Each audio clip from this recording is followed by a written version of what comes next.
2025 sepertinya akan jadi tahun di mana baterai 7000 mAh adalah sebuah fitur yang sangat menjual. Dan untuk ini, saya setuju. Karena somehow, pakai HP dengan baterai 7000 mAh itu nyaman. Contohnya HP ini.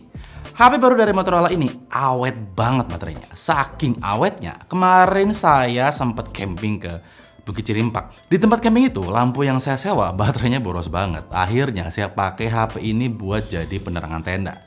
Percaya atau enggak, dipakai buat flashlight dari malam sampai pagi, baterainya masih sisa 70%. Artinya dipakai semalaman dalam kondisi flashlight hidup, baterainya cuma berkurang 30%. Sisanya ya saya pakai buat foto-foto, karena surprisingly kameranya bagus menurut saya. Atau setidaknya lebih bagus dari yang saya bayangkan. Karena dia juga udah disupport sama teknologi AI ya. Kamera utama beresolusi 50 megapikselnya bisa nangkap foto yang cakep banget menurut saya. Warnanya cukup vibrant, detailnya juga masih gampang ditangkap. Contohnya, lihat foto bunga ini. Cakep kan? Terus dipakai buat foto-foto pemandangan, ini HP lumayan bisa diandalin loh. Overall fotonya bagus. Selebihnya kamera di HP ini oke menurut saya. Bahkan saya perhatikan ada beberapa fitur di kamera yang kayaknya nggak saya temuin di HP-HP lain di range harga yang sama ya. Kayak leveler, mode panorama, mode pro, time-lapse, HDR, face retouch, dan slow motion. Dan jujur saya ngerasa buat kamera, sejauh ini HP-HP Motorola yang masuk ke Indonesia belum pernah mengecewakan, termasuk HP entry level satu ini. Sementara untuk kamera depannya yang 8 megapiksel juga menurut saya cukup oke. Foto-fotonya terlihat lumayan bagus seperti yang kalian lihat sekarang. Memang sih detailnya nggak begitu tajam kalau kita zoom. Tapi secara kasat mata ini udah bagus, terutama skin tone-nya yang menurut saya natural. Nggak kelihatan pucat atau terlalu oversaturated gitu. Layar di HP ini ternyata juga bagus menurut saya. Foto-foto yang ditangkap tetap enak dilihat dan surprisingly akurat. Maksudnya saat kita melihat foto di layar HP ini, warnanya itu terlihat sama seperti saat kita ngeliat fotonya di layar komputer. Ini wajar karena HP ini pakai panel IPS yang kita semua tahu bagus soal akurasi warna. Apalagi layarnya cukup gede ya, 6,88 inch, enak banget buat sekedar preview foto atau video. Untuk durability-nya untungnya HP ini pakai Corning Gorilla Glass 3 dengan MOHS ada di level 4. Apa itu MOHS? Silahkan googling sendiri. Refresh rate layar ini juga lumayan tinggi, 120Hz, tapi kita nggak bisa set manual atau di lock ke 120Hz ya. Pilihannya cuma smart dan balance gitu. Yang artinya memang adaptif, menyesuaikan kebutuhan. Dan efisiensi first, yang artinya di set ke FPS terendah untuk menghemat daya. Buat experience, pakai HP ini secara casual sih aman-aman aja ya, kerasa enak dan smooth gitu. Motorola G06 Power ini pakai MediaTek Helio G81 Extreme, sebuah SoC yang memang untuk kelas entry level gitu dengan fabrikasi masih 12 nanometer. Tapi dapat sentuhan optimalisasi dari Motorola, itulah kenapa ada embel-embel Ultra di belakang penamaannya. SoC ini sebenarnya didesain untuk penggunaan yang balance ya, antara performa dan efisiensi. Setup SoC-nya sendiri ada 2 core performa Cortex A75 2GHz dan 6 core efisiensi berbasis Cortex A55 di 1,7 GHz. Untuk GPU-nya dipakai Mali G52MC2.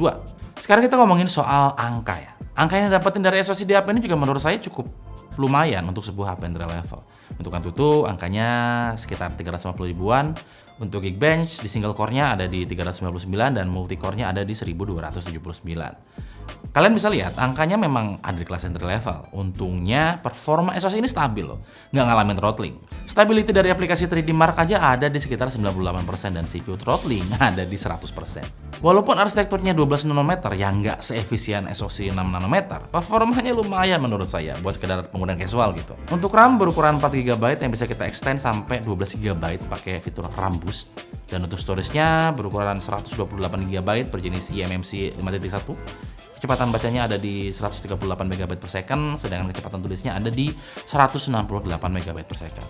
Nah, buat daily usage, ada juga sensor sidik jari di samping yang nyatu dengan tombol power ya. Port audio 3,5 mm yang tentu aja semakin langka untuk sekarang, ada.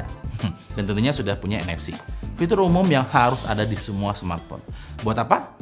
Ya buat isi money lah. Yang asik, HP ini juga punya setup dual speaker loh. Dan support Dolby Atmos. Jujur suaranya enak menurut saya, nggak cempreng gitu. Dan frekuensi low-nya tuh masih kerasa banget gitu. Saya coba nonton MV Pretty Please dari Hearts to Hearts. Duh, ini suara Mbak Carmen enak banget coy. Mana cakep-cakep pula. Software mungkin jadi salah satu kelebihan HP-HP Motorola dibandingkan brand lain. HP ini udah pakai Android 15 fresh from the oven alias out of the box. Dengan pakai OS paling baru di 2025, kita bakal dapetin software experience paling kekinian gitu, paling update gitu.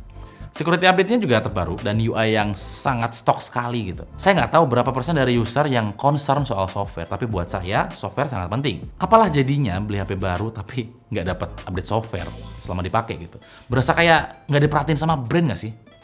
Terakhir saya akan bahas sesuatu yang hampir saya lupa, yaitu bahas soal desain. Saya selalu suka bagaimana Motorola membuat desain dari HP-HP mereka, mulai dari pemilihan material yang selalu menggunakan material synthetic leather sampai warna Pantone yang selalu mereka pilih. Dua hal itu tuh bikin HP-HP mereka tuh unik ya, dan nggak kayak HP-HP pada lainnya. Jadi kalau kita lihat HP Motorola, kita sangat mudah buat mengidentifikasikan cukup dengan warnanya aja. Ya, overall saya suka sama desainnya, selalu cakep dan cantik. Enak dipegang lagi. Kesimpulannya, ini bukan HP entry level yang sempurna memang, tapi yang paling gila. Bisa dibayangin nggak sih, ada HP dengan desain cakep, baterainya awet, kameranya bagus, harganya cuma 1,4 jutaan. Kurang gila gimana coba ini Motorola? Dengan harga segini, semua fitur di HP ini terasa seperti sebuah kelebihan dan sangat-sangat nggak bisa dikomplain. Termasuk kecepatan nge-charge-nya yang terasa cukup lambat ya, karena agak bingung sih nge-charge baterai 7000 mAh tapi hanya bisa nerima daya 18 watt gitu.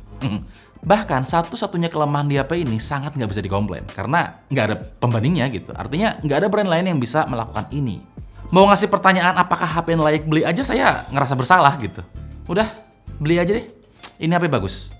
Bye. Buat yang mau beli, HP ini udah rilis eksklusif di Shopee tanggal 9 Oktober 2025. Dan kalian bakal dapetin benefit atau keuntungan atau bonus senilai 1,2 juta rupiah. Buset, udah seharga HP-nya ini. Jadi tunggu apa lagi? Silakan dibeli.